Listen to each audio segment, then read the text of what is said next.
स्वयंपाकात स्वादाची जान, डीएम मसाले तुमच्या घराची शान. छत्रपती शासन महिला गृह उद्योग कबनूर इचलकरंजी घेऊन येत आहेत अस्सल परंपरेची मराठमोळी चव म्हणजेच डीएम मसाले. मटन मसाला, चिकन मसाला, धणे पावडर, गरम मसाला, बिर्याणी मसाला, तिखट चवदार मसाले आणि चटणी म्हणजेच डीएम मसाले.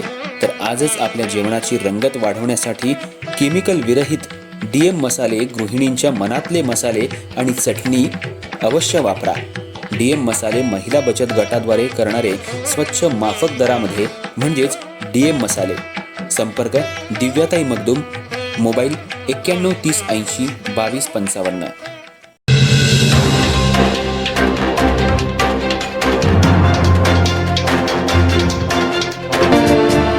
इचलकरंजी शहरात काल होळीचा सण मोठ्या उत्साहात साजरा झाल्यानंतर आज धुळवडीच्या पार्श्वभूमीवर काही ठिकाणी हुल्लडबाजीचे प्रकार घडले.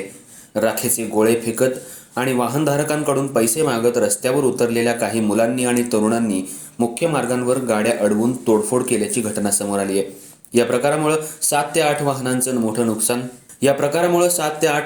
मोठं नुकसान झालं असून काही जण जखमी झाल्याची माहिती आहे. दरवर्षीप्रमाणे शहरातल्या चौकात होळी दहन करण्यात आलं. दुसऱ्या दिवशी धुळवडीला लहान मुलं राखेचे गोळे घेऊन रस्त्यावर उतरतात आणि येणाऱ्या जाणाऱ्या वाहनधारकांकडून धुळवडीसाठी पैसे मागतात. अनेक नागरिक आनंदाने त्यांना प्रतिसाद देतात. मात्र याच परंपरेला काही हुल्लडबाज तरुणांनी वेगळं वळण दिल्याचं आज दिसून आलं.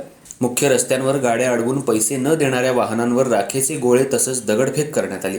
यात 2 travels, 2 Eicher tempo, 2 ST bus, 1 Maharashtra राज्य मार्ग परिवहन महामंडळाची तर 1 कर्नाटक राज्यातली यांसह 2 खासगी वाहनांचं नुकसान झालं. तसंच संजय घोडावत स्कूलच्या बसलाही दगडफेक करण्यात आल्याची माहिती आहे. वाहनांच्या काचा फुटल्यानं आणि राखेचे गोळे लागल्यानं काही प्रवासी किरकोळ जखमी झाले. शहरातील गावभाग, शिवाजीनगर आणि शहापूर परिसरात हे प्रकार अधिक घडल्याचं सांगितलं जात आहे. पोलिसांनी चौकात बंदोबस्त ठेवला असतानाही पोलीस पथक पुढे गेल्यानंतर काही तरुण पुन्हा रस्त्यावर येत वाहनांवर गोळाफेक करत असल्याचं निदर्शनाला आलं. रस्त्यांवरून जाणाऱ्या ट्रकवरही गोळे फेकण्यात आले. एवढेच नव्हे तर हॉस्पिटलमध्ये ये जा करणाऱ्या नागरिकांनाही लक्ष्य करण्यात आल्याचं सांगण्यात आलं. घटनेची माहिती मिळताच पोलिसांनी तात्काळ कारवाई करत काही हुल्लडबाज मुलांना ताब्यात घेतलं. संबंधितांच्या पालकांना पोलीस ठाण्यात बोलवून सक्त सूचना देण्यात आल्या आहेत. गतवर्षीही अशाच प्रकारची तोडफोड झाल्यानं गुन्हे दाखल करण्यात आले होते. तरीही अशा घटनांची पुनरावृत्ती होत असल्यानं नागरिकांमधून नाराजी व्यक्त होतीये. धुळवड सण आनंद, उत्साह आणि सामाजिक ऐक्याचं प्रतीक मानला जातो. मात्र काहींच्या गैरवर्तनामुळे संपूर्ण सणाला गालबोट लागल्याची भावना नागरिकांनी व्यक्त केली. वाहनांची तोडफोड, दगडफेक आणि प्रवाशांना झालेल्या दुखापतीमुळे शहरात तणावाचं वातावरण निर्माण झालं होतं. पोलीस प्रशासनानं पुढील काळात अशा प्रकारांना आळा घालण्यासाठी कडक कारवाई करण्याचा इशारा दिलाय. तसंच पालकांनी आपल्या मुलांवर लक्ष ठेवून सण साजरा करताना शिस्त पाळावी असं आवाहन केलंय.